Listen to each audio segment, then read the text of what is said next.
اعوذ باللہ من الشیطان الرجیم بسم اللہ الرحمن الرحیم اللہم صل علی محمد وآل محمد۔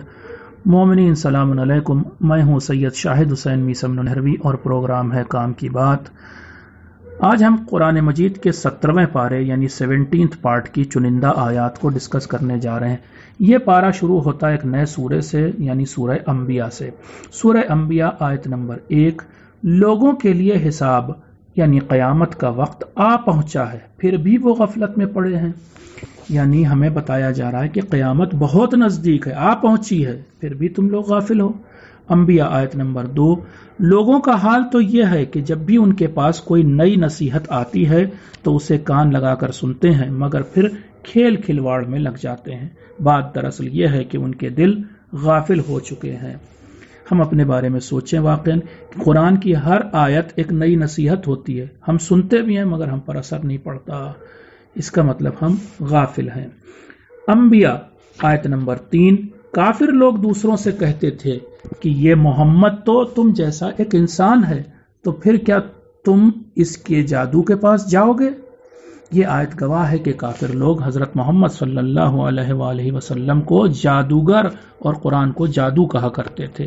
انبیاء آیت نمبر 5، کافر لوگوں نے یہ بھی کہا کہ یہ قرآن بے سر پیر کے خوابوں کا مجموعہ ہے، بلکہ اسے انہوں نے ہی یعنی حضرت محمد نے گڑھ لیا ہے، بلکہ یہ انسان ایک شاعر ہے۔ اس آیت سے پتہ چلتا ہے کہ کافر لوگ قرآن کو بے سر پیر کی بات مانتے تھے یا پھر حضرت محمد کی بنائی ہوئی شاعری کی کتاب سمجھتے تھے۔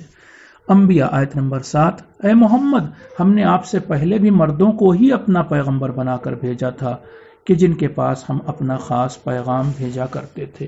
اس آیت سے ثابت ہوتا ہے کہ کوئی عورت اللہ کی نبی نہیں بنی، ہمیشہ مرد کو ہی اللہ نے نبی بنایا۔ اب ایسا کیوں کیا، اس کے لیے بہت بڑا ڈسکشن ہے، مگر یہ آپ سمجھ لیں کہ اللہ کو اختیار ہے، اسے کسی نے باندھا تو ہے نہیں کہ تو ایسا ہی کرے گا ایسا نہیں کرے گا، یہ اللہ کو اختیار ہے کہ وہ کسے چنتا ہے۔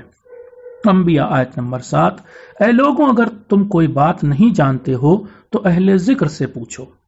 اب اہل ذکر کیا ہے، اس بارے میں علماء اور مفسرین نے الگ الگ باتیں کہیں، لیکن جو بات سب سے زیادہ کہی جاتی وہ یہ کہ وہ اللہ کے خاص نمائندے ہوتے ہیں، وہ لوگ کہ جنہیں اللہ نے اپنی جانب سے علم عطا کیا ہوتا ہے۔ یعنی کل ملا کر قرآن نے ہم کو حکم دیا ہے کہ اگر ہم کوئی بات نہیں جانتے تو ہم اس کے بارے میں ہمہ شمہ سے سوال کرنے کے بجائے ان لوگوں سے سوال کریں جو اللہ کے خاص نمائندے ہیں۔ انبیاء آیت نمبر 16، اللہ کہہ رہا ہے کہ ہم نے اس آسمان و زمین اور جو کچھ ان دونوں کے درمیان ہے اسے کھیل تماشے کے لیے نہیں بنایا ہے، بلکہ ان سب کا ایک مقصد ہے۔ لوگ سمجھتے ہیں کہ یہ یوں ہی بنا دیے گئے، نہیں بلکہ ایک مقصد ہے۔ انبیاء آیت نمبر 18، اللہ کہہ رہا ہے کہ ہم حق کے ہتھوڑے سے باطل پر پوری طاقت کے ساتھ چوٹ لگاتے ہیں تو حق باطل کو کچل کر رکھ دیتا ہے اور اس طرح باطل مٹ جاتا ہے۔ یعنی اللہ حق کو ہتھوڑا کہہ رہا ہے، اتنی طاقتور چیز ہے۔ انبیاء آیت نمبر 9، جو فرشتے اللہ کی بارگاہ میں ہیں وہ نہ تو اس کی عبادت سے انکار کرتے ہیں اور نہ ہی تھکتے ہیں، وہ تو دن و رات اللہ کا نام لیتے ہیں اور ذرا بھی کاہلی نہیں کرتے۔ انبیاء آیت نمبر 22، اگر آسمان اور زمین دونوں میں اللہ کے سوا کوئی اور خدا ہوتا تو یہ دونوں مٹ کر رہ جاتے۔ یہ بہت بڑی دلیل قرآن میں اللہ کے ایک ہونے پر دی گئی ہے۔ اگر دو خدا ہوتے تو دو الگ الگ باتیں کہتے، سورج ایک کہتا پورب سے نکلے ایک کہتا پچھم سے نکلے، اور پھر ان میں آپس میں جھگڑا ہوتا اور وہ مٹ جاتی یہ زمین اور یہ کائنات۔ یہ تو اللہ کے ایک ہونے پر، واحد ہونے پر دلیل ہے، لیکن اللہ کے وجود پر دلیل فلاسفہ کہتے ہیں، علماء کہتے ہیں کہ پورے قرآن میں اللہ کے وجود پر کوئی دلیل نہیں ہے۔ وجہ یہ ہے کہ اللہ کا وجود اتنا آبویس ہے کہ اس پر کوئی دلیل دی ہی نہیں جا سکتی، کیونکہ دلیل ہمیشہ جو ہوتی ہے وہ جس چیز کے لیے دی جا رہی اس سے زیادہ اس سے ظاہر اور واضح اور آبویس ہونا چاہیے، لیکن خود اللہ کا وجود سب سے زیادہ آبویس ہے، اس لیے کوئی دلیل اس پر نہیں دی جا سکتی۔ انبیاء آیت نمبر 23، اللہ سے اس کام کے بارے میں سوال نہیں کیا جا سکتا جسے وہ انجام دیتا ہے، ہاں لوگوں سے ان کے اعمال کے بارے میں سوال ضرور کیا جائے گا۔ اللہ سے کون سوال کر سکتا ہے؟ وہ خالق ہے، وہ ہر طرح کا اختیار رکھتا ہے۔ انبیاء آیت نمبر 25، اے محمد ہم نے آپ سے پہلے جب بھی کوئی پیغمبر بھیجا اس کے پاس بھی یہی پیغام بھیجا کہ میرے سوا کوئی خدا نہیں، اس لیے اے لوگوں تم صرف میری عبادت کیا کرو۔ انبیاء آیت نمبر 26 سے 27، کافر لوگ کہتے ہیں کہ اللہ نے فرشتوں کو اپنی اولاد بنا رکھا ہے، حالانکہ اللہ ان باتوں سے کہیں بلند ہے۔ یہ فرشتے تو اللہ کے عزت دار بندے ہیں جو اپنی بات کہنے میں بھی اللہ سے آگے نہیں نکلتے، یہ تو صرف اللہ کے حکم سے کام کرتے ہیں۔ انبیاء آیت نمبر 30، اس پر زیادہ توجہ دیجیے گا۔ آیت نمبر 30، کیا کافر لوگوں نے یہ نہیں دیکھا کہ آسمان اور زمین آپس میں جڑے ہوئے تھے تو اللہ نے ان دونوں کو توڑ کر الگ کر دیا۔ اس آیت سے کافی لوگوں نے استدلال کیا اور ثابت کیا ہے کہ قرآن بگ بینگ تھیوری کو سپورٹ کرتا ہے، یعنی ایک زمانے میں ایک دھماکہ ہوا اور یہ ساری چیزیں بنی۔ البتہ ہم یہ کہتے ہیں کہ وہ دھماکہ کرنے والا اور یا وہ جو پرائمارڈیل سبسٹنس تھا، جو سب سے پہلا سبسٹنس تھا، اس کا خالق اللہ ہے اور دھماکہ کرنے والا بھی اللہ ہے۔ تو کل ملا کر آپ کو بتائیں، بگ بینگ تھیوری کو کسی حد تک قرآن سپورٹ کرتا ہے، لیکن ہمیں کوئی آیت پورے قرآن میں تھیوری آف ایولیوشن پر یا ہائپوتھیسس آف ایولیوشن پر نہیں ملتی۔ انبیاء آیت نمبر 30، اللہ فرماتا ہے کہ ہم نے ہر جاندار چیز کو پانی سے بنایا ہے۔ اب یہاں پر کچھ لوگ غلط ترجمہ کر دیتے ہیں اور کہتے ہیں کہ ہم نے ہر چیز کو پانی سے زندہ رکھا ہے، ایسا نہیں ہے۔ اللہ کہہ رہا ہے کہ ہم نے ہر جاندار چیز کو پانی سے بنایا ہے۔ انبیاء 31، اللہ نے زمین پر بھاری بھرکم پہاڑ رکھ دیے تاکہ زمین لوگوں کو اپنی گود میں لیے ہوئے کانپنے نہ لگے، اور اللہ نے زمین میں لمبے چوڑے راستے بنائے تاکہ لوگ اپنی منزلوں تک پہنچ سکیں۔ ایک بات تو یہ کہ اللہ نے زمین پر پہاڑ رکھ کے زلزلوں کو روک دیا، لیکن آج ہم انسانوں نے ڈائنامائٹ لگا لگا کر کے اور سونے، ہیرے، چاندی اور طرح طرح کی دھات نکالنے اور طرح طرح کے پتھر نکالنے کے چکر میں بہت سارے پہاڑوں کو ڈھا دیا، اس چکر میں اب زلزلے بھی زیادہ آنے لگے۔ دوسری بات یہ کہ اگر آپ جہاز سے دیکھیں اوپر جب اڑ رہے ہوں تو دیکھیں اللہ نے واقعاً اس زمین میں لمبے لمبے راستے بنائے ہیں، اگر وہ راستے نہ ہوتے تو انسان اپنی منزل تک پہنچ نہ پاتا۔ انبیاء 32، اللہ نے آسمان کو ایک محفوظ چھت کی طرح بنایا ہے۔ اللہ نے تو صاف صاف کہا چھت۔ لوگ کہتے ہیں یہ آسمان کوئی چیز نہیں ہے، بس یہ نیلا اس لیے دکھتا ہے کہ پارٹیکل پر سورج کی روشنی پڑتی، وہ ساری باتیں اپنی صحیح ہیں، لیکن ہم جسے آسمان کہہ رہے ہیں وہ ہو سکتا ہے کہ ہوا کے پارٹیکل ہوں، اور اللہ جسے آسمان کہہ رہا ہے وہ کوئی اور چیز ہو۔ انبیاء پھر سے، اے محمد ہم نے آپ سے پہلے بھی کسی کو ہمیشہ کی زندگی نہیں دی، تو کیا ایسا ہو سکتا ہے کہ آپ کو موت آ جائے اور یہ لوگ ہمیشہ زندہ رہیں؟ ایسا نہیں ہو سکتا۔ یعنی انبیاء 35، ہر نفس موت کا مزہ چکھنے والا ہے۔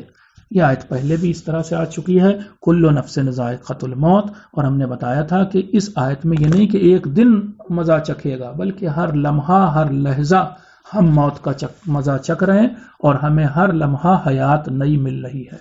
انبیاء 35، اللہ مصیبت اور راحت دونوں کے ذریعے انسانوں کو بڑا سخت امتحان لیتا ہے، مصیبت کے ذریعے بھی اور راحت کے ذریعے بھی۔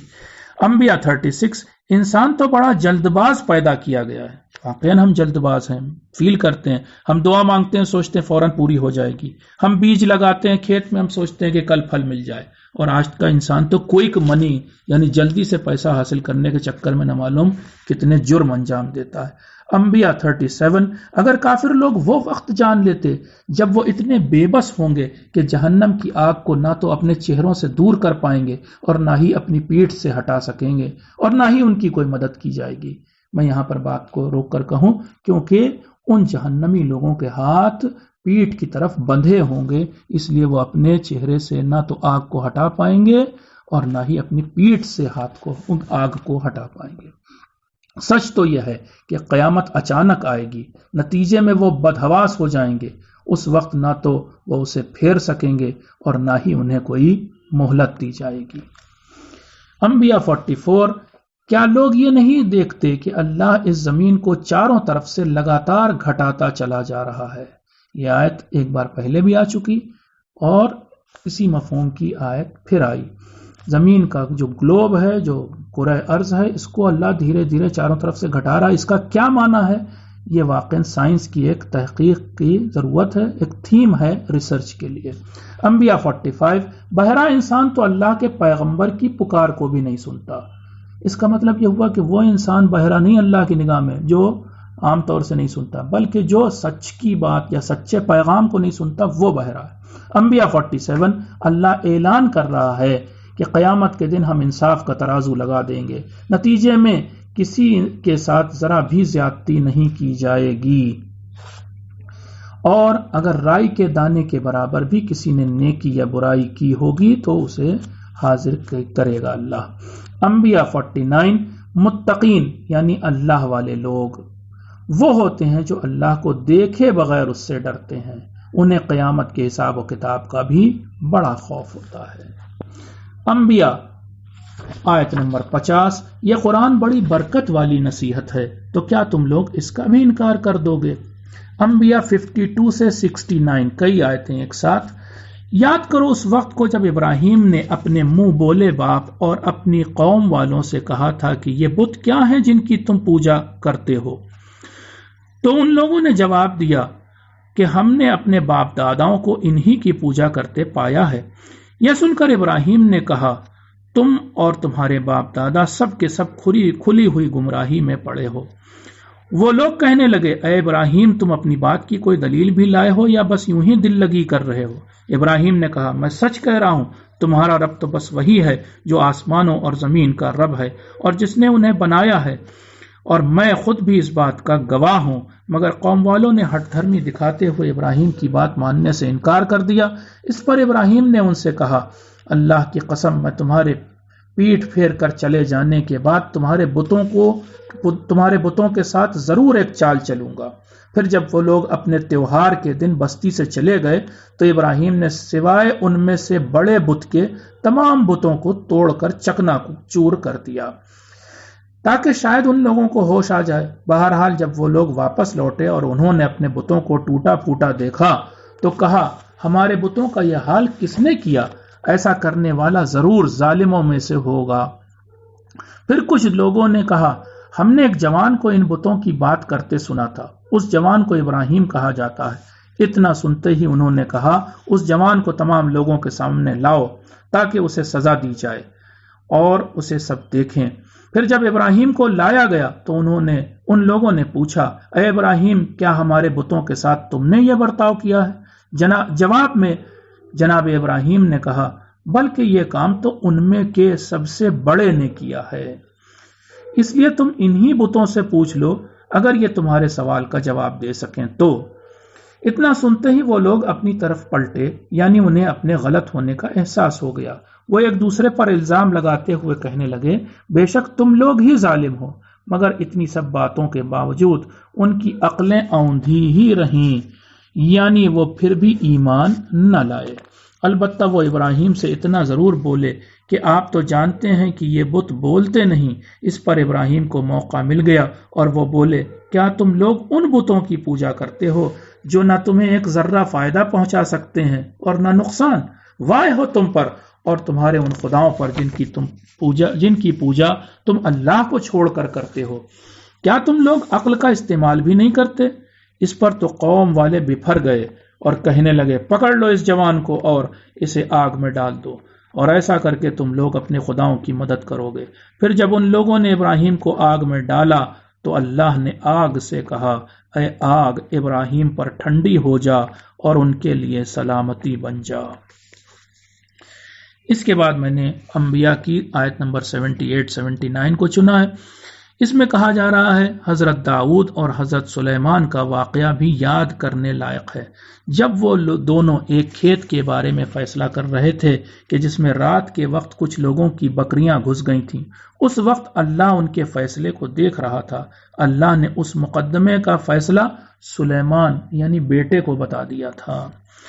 انبیاء آیت نمبر 80 اللہ نے پہاڑوں اور چڑیوں کو حضرت داؤد کا تابع یعنی حکم ماننے والا بنا دیا تھا۔ اس نے داؤد کو زرہ بنانے کا یعنی آرمر بنانے کا بھی گر یا سلیقہ سکھایا تھا۔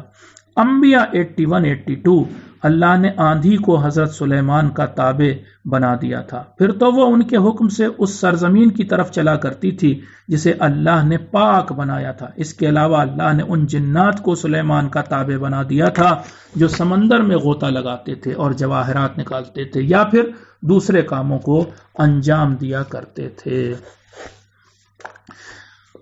انبیاء 83 سے 84 اور یاد کرو ایوب علیہ السلام کو جب انہوں نے اپنے رب کو پکارا تھا اور کہا تھا کہ اے میرے رب، شیطان نے مجھے بیماری اور تکلیف کے ذریعے چھو لیا ہے، تو اللہ نے ان کی دعا سن لی اور ان کی بیماری کو دور کر دیا، اور اس کے علاوہ انہیں بیوی بچے عطا کیے۔ یہ سب اللہ کی خاص رحمت تھی، اور اس واقعے میں عبادت کرنے والوں کے لیے بڑی نصیحت ہے۔ یہاں پر یہ بھی بتا دیں کہ جناب ایوب نے یہ جو کہا تھا مجھے شیطان نے چھو لیا ہے، یہاں پر پھر وہی بات ہے کہ شیطان کا مطلب ہمیشہ وہ ابلیس نہیں ہوتا جس نے آدم کو بہکایا تھا۔ شیطان کا مطلب کہیں کہیں پر یہ بیکٹیریا یا بیماری یا اور کوئی چیز ہوتی ہے، میں نے اس کے بارے میں پہلے بھی بات کی تھی۔ انبیاء 85 سے 86 اسماعیل، ادریس اور ذوالکفل جیسے پیغمبروں کی باتیں بھی یاد کرنے لائق ہیں۔ وہ سب کے سب صبر کرنے والے نیک بندے تھے، تو اللہ نے بھی انہیں اپنی رحمت کے سائے میں لے لیا تھا۔ انبیاء 87 سے 88 اور مچھلی کے پیٹ میں رہنے والے پیغمبر یعنی حضرت یونس کا قصہ بھی یاد کرو کہ جب وہ اپنی قوم سے غصہ ہو کر چل دیے تھے اور یہ سوچ رہے تھے کہ اس سفر میں اللہ ان کے اوپر کوئی تنگی نہیں کرے گا، مگر جب ایک بڑی مچھلی نے انہیں کھا لیا تو انہوں نے اس کے پیٹ کے اندر اندھیرے میں اللہ کو پکارا کہ تیرے سوا کوئی خدا نہیں اور تو ہر عیب سے پاک ہے، سچ تو یہ ہے کہ میں ہی قصوروار ہوں۔ اس پر اللہ نے ان کی پکار سن لی اور انہیں دکھ سے چھٹکارا دلا دیا، اور اللہ تو اسی طرح اپنے ماننے والوں کو بچایا کرتا ہے۔ انبیاء 89 سے 90 اور زکریا نامی پیغمبر کو بھی یاد کرو کہ جب انہوں نے پکار کر کہا تھا کہ اے میرے رب مجھے اکیلا مت چھوڑ، یعنی مجھے ایک وارث عطا کر دے، البتہ تو سب وارثوں سے بہتر ہے، تو اللہ نے ان کی دعا بھی سن لی اور انہیں یحییٰ نامی بیٹا عطا کیا۔ اس کے علاوہ اللہ نے ان کی بیوی کو بھی ان کے لیے بھلا بنا دیا تھا۔ یقیناً وہ لوگ نیک کاموں کی طرف لپکتے تھے اور اللہ کو شوق اور خوف دونوں کے ساتھ پکارا کرتے تھے۔ انبیاء 91 اور مریم نامی کنواری لڑکی کی مثال بھی یہاں پر دینے لائق ہے، جس نے اپنے چال چلن کی اچھی طرح حفاظت کی تو اللہ نے بھی اس کی کوکھ میں اپنی روح پھونک دی، یعنی بغیر کسی مرد کے چھوئے اس کے پیٹ میں ایک بچہ ڈال دیا، یعنی جناب عیسیٰ علیہ السلام، اور اللہ نے اسے اور اس کے بیٹے کو تمام جہانوں کے لیے اپنی قدرت کی ایک زبردست نشانی بنا دیا۔ انبیاء 95 سے 96 یہ نہیں ہو سکتا کہ قیامت کے دن کچھ لوگ اللہ کی طرف لوٹ کر نہ آئیں، یہاں تک کہ یاجوج اور ماجوج نامی گروہ بھی آزاد کیے جائیں گے، تو وہ زمین کی ہر بلندی سے دوڑتے ہوئے نیچے آئیں گے۔ انبیاء آیت نمبر 100 جہنم میں جہنمیوں کی اتنی چیخ پکار ہوگی کہ وہ کسی کی بات نہ سن سکیں گے۔ تھوڑے پہلے پچھلے ایپیسوڈ میں آیا تھا کہ جنت میں لوگوں کی آواز صرف سلام ہوگی، اور جہنم میں آپ دیکھیں کہ کیا ہوگا کہ وہاں پر صرف چیخ پکار ہوگی۔ انبیاء 101 سے 103 جن لوگوں کے لیے اللہ کی طرف سے پہلے ہی نیکی طے ہو چکی ہے وہ جہنم سے بہت دور ہوں گے، وہ تو جہنم کے لوگوں کی بھنک بھی نہیں سن سکیں گے، انہیں منچاہی نعمتوں کے بیچ ہمیشہ کی زندگی حاصل ہوگی، اور قیامت کے دن کی سب سے بڑی ہولناکی بھی انہیں ڈرا نہ پائے گی۔ فرشتے ان سے ملاقات کریں گے اور کہیں گے یہ وہی دن ہے جس کا وعدہ آپ سے دنیا میں کیا گیا تھا۔ اس آیت سے پتہ چلتا ہے کہ کچھ لوگوں کا فیصلہ قیامت سے پہلے ہی ہو چکا ہوگا، یعنی ان کے لیے جنت پہلے ہی لکھ دی گئی ہوگی۔ وہ کیوں ایسا کیوں؟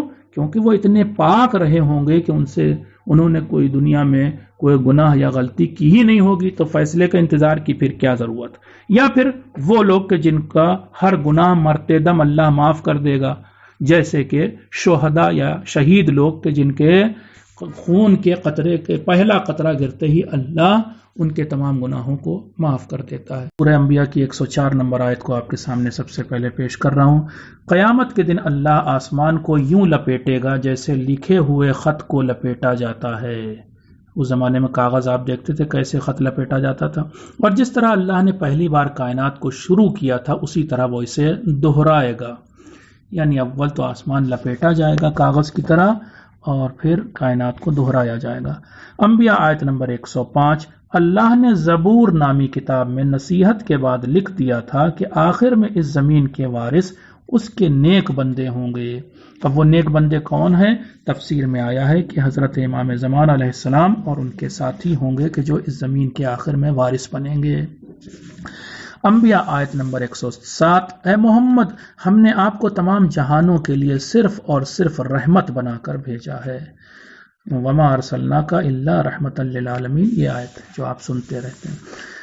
انبیاء آیت نمبر 108 سے 109، اے محمد آپ ان لوگوں سے کہہ دیجئے کہ میری طرف سے تو یہی پیغام بھیجا جاتا ہے کہ تمہارا خدا بس ایک یعنی اللہ ہے، تو کیا تم لوگ اسلام قبول کرتے ہو؟ پھر اگر یہ لوگ منہ پھیریں تو ان سے کہہ دیجئے کہ میں نے تم سب کو برابر سے آگاہ کر دیا ہے، اب میں نہیں جانتا کہ وہ عذاب جس کا تم سے وعدہ کیا گیا ہے وہ قریب ہے یا دور۔ اب نیا سورہ شروع ہو رہا ہے، سورہ حج آیت نمبر 1، اے لوگوں اپنے رب کا خوف کرو کیونکہ قیامت کا زلزلہ بڑی عظیم چیز ہوگا۔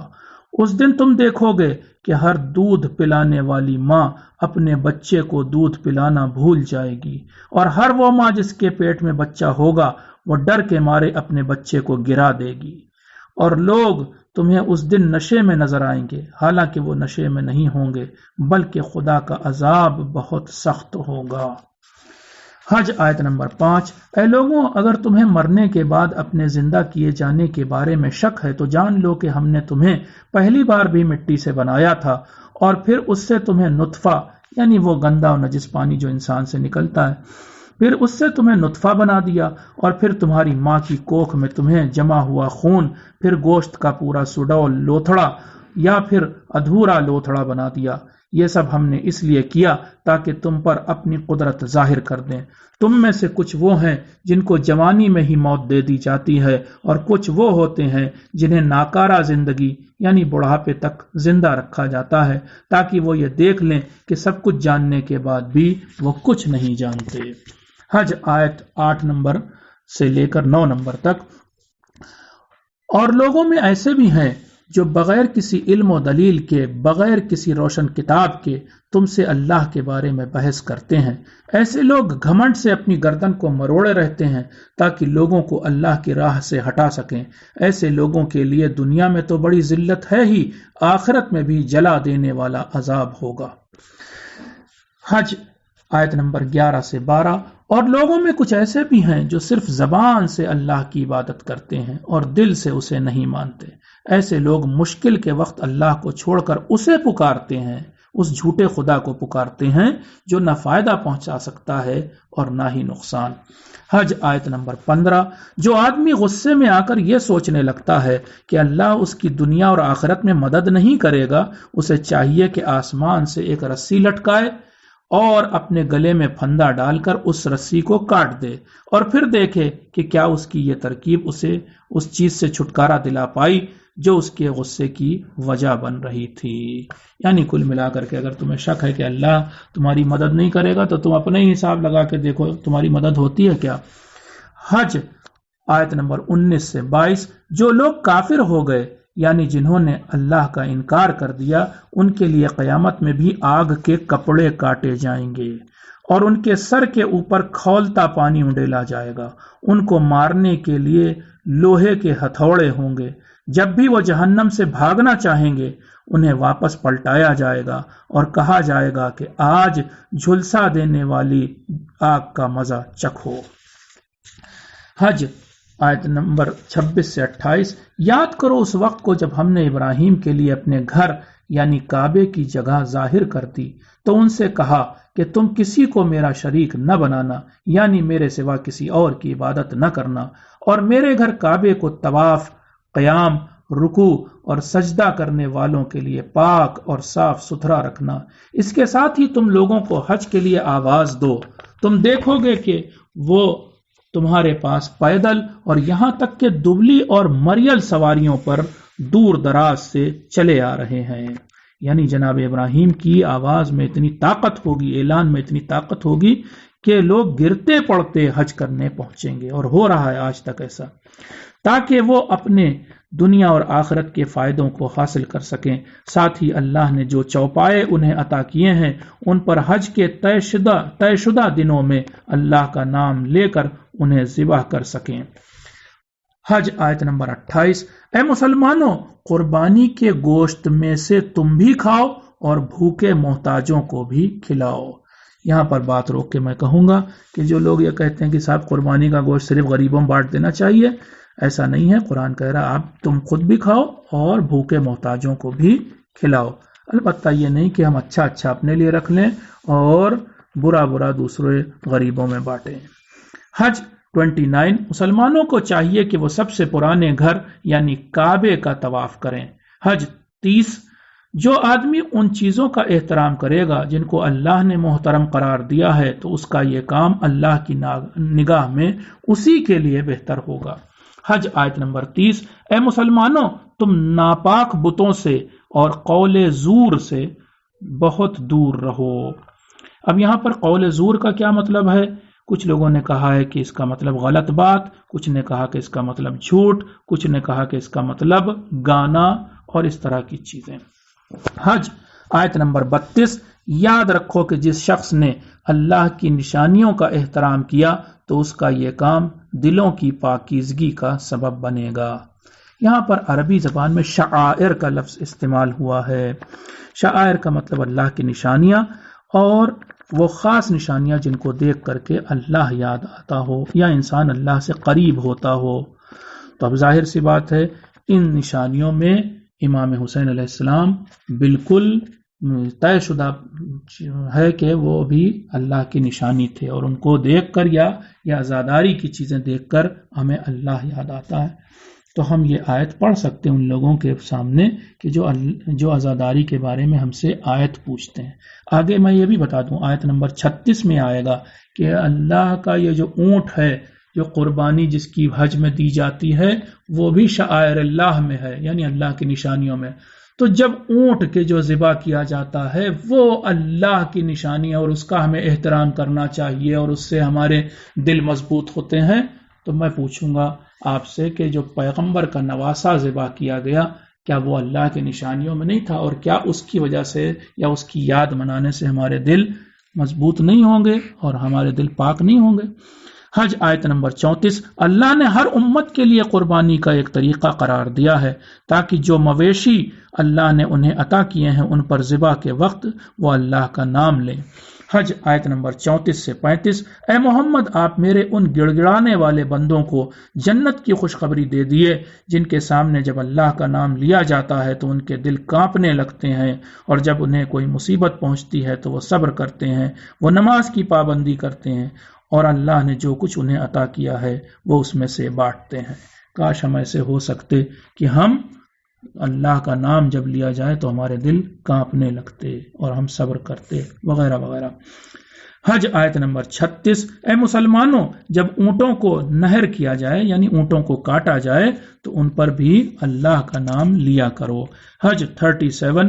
اے مسلمانوں، جان لو کہ اللہ تک نہ تو قربانی کا گوشت پہنچتا ہے اور نہ ہی خون، اس تک تو جو پہنچتا ہے وہ تمہارا تقوی یعنی تمہاری پاک نیت ہوتی ہے۔ یہی جواب ہے ان لوگوں کا کہ جب قربانی کا گوشت اور خون نہیں اللہ تک پہنچتا، بس صرف اور صرف ہماری پاک نیت پہنچتی ہے۔ تو اسی طرح سے یہ جو نذر ہم کرتے ہیں، یہ جو کھانے پر یا کھانے جیسی چیزوں پر سورے پڑھتے ہیں، تو یہ سورے تھوڑے نہ اللہ تک پہنچتے، یہ پھل تھوڑے نہ اللہ تک پہنچتے ہیں، کھانا تھوڑے نہ اللہ تک پہنچتا ہے، وہ ہمارا خلوص اور پاک نیت اور وہ سورے ہوتے ہیں جو اللہ تک پہنچتے ہیں۔ حج آیت نمبر 38۔ بے شک اللہ مومنوں سے دشمنوں کی سازشیں اور وار کو دور رکھتا ہے، یعنی کل ملا کر کے اللہ مومنوں کی حفاظت کرتا ہے۔ حج آیت نمبر 38۔ اللہ دھوکے باز اور ناشکر انسان کو پسند نہیں کرتا۔ حج 39 سے 40۔ جن مسلمانوں سے کافر لوگ جھگڑا کیا کرتے تھے انہیں جہاد کی اجازت دی جاتی ہے۔ وجہ یہ ہے کہ ان مسلمانوں کو بہت ستایا جا چکا ہے، یہ وہی مظلوم لوگ ہیں جنہیں ان کے وطن سے ناجائز طور پر نکال دیا گیا تھا صرف اس لیے کہ وہ کہتے تھے کہ اللہ ہمارا رب ہے۔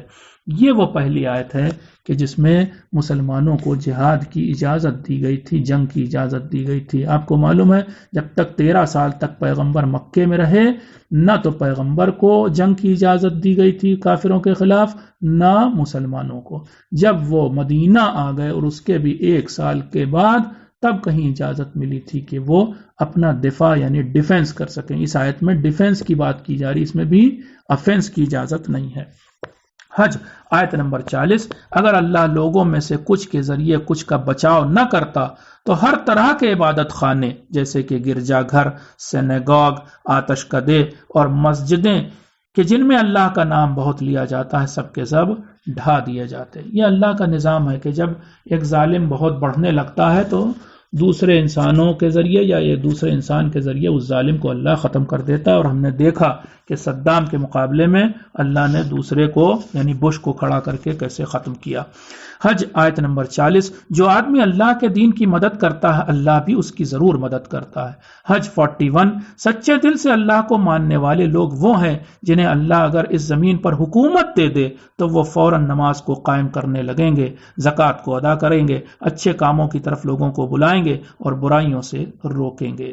یعنی اللہ والے لوگ یہ ہوتے ہیں کہ اگر انہیں ذرا سا بھی طاقت مل جائے اور ان کی حکومت قائم ہو تو سب سے پہلا کام وہ نماز کو قائم کریں گے، اور پھر وغیرہ وغیرہ جو آگے باتیں کہی گئی۔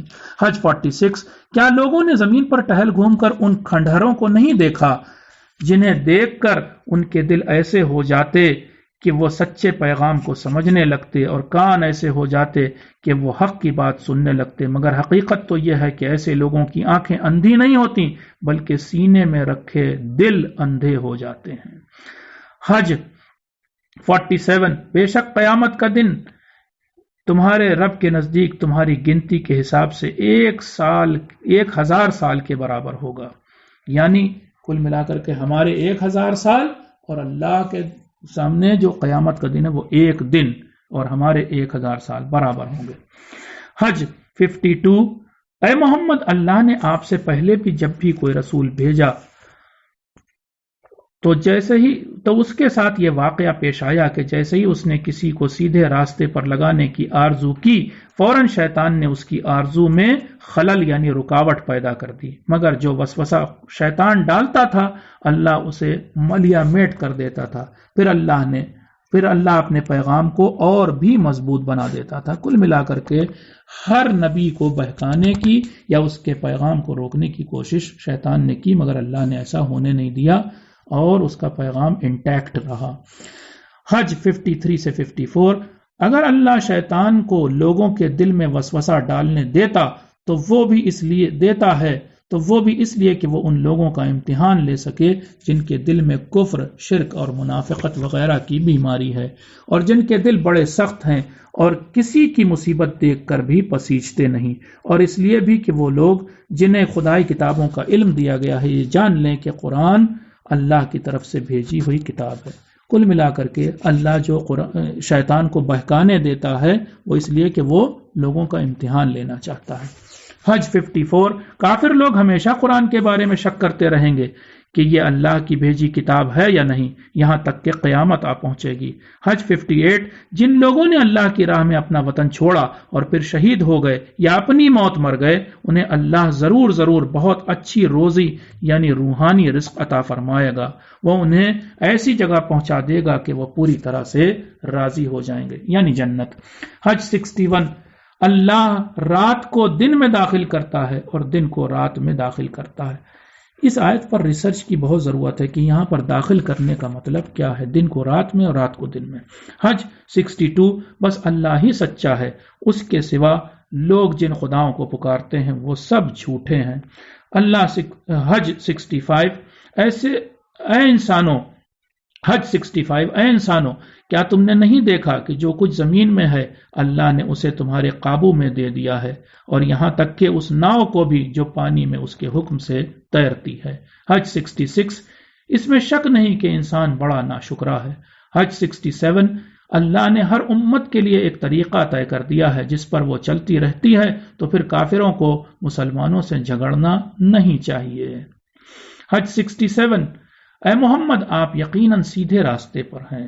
حج 68 اے محمد اگر یہ خدا کا انکار کرنے والے لوگ پھر بھی آپ سے جھگڑا کریں تو کہہ دیجئے کہ تم جو کر رہے ہو اللہ اسے اچھی طرح دیکھ رہا ہے، یعنی ان کے ساتھ کوئی آپ جھگڑا نہ کیجئے، کوئی زبردستی نہ کیجئے، انہیں اپنا کام کرنے دیجئے، آپ اپنا کام کیجئے۔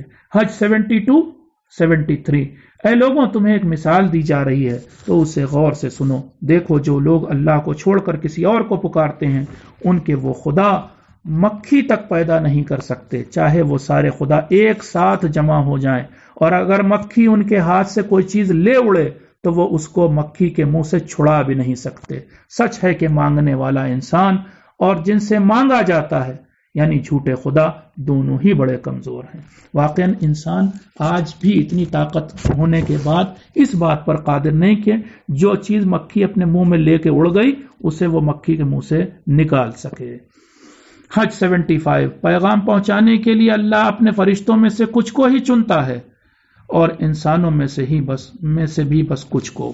حج 78 اے ایمان والوں اللہ نے تمہیں چن لیا ہے، اس نے دین کے معاملے میں تم پر کوئی سختی نہیں کی ہے، اس نے تمہارے باپ ابراہیم کے راستے کو تمہارا راستہ بنایا ہے، اسی نے تمہارا نام پہلے بھی اور اس کتاب یعنی قرآن میں بھی مسلم رکھا ہے، یعنی ہمارا مسلم نام اللہ نے رکھا ہے، پہلے سے یہ نام موجود ہے۔ جو لوگ کہتے ہیں اسلام پیغمبر اسلام یعنی حضرت محمد صلی اللہ علیہ وآلہ وسلم سے شروع ہوا، یہ غلط بات ہے۔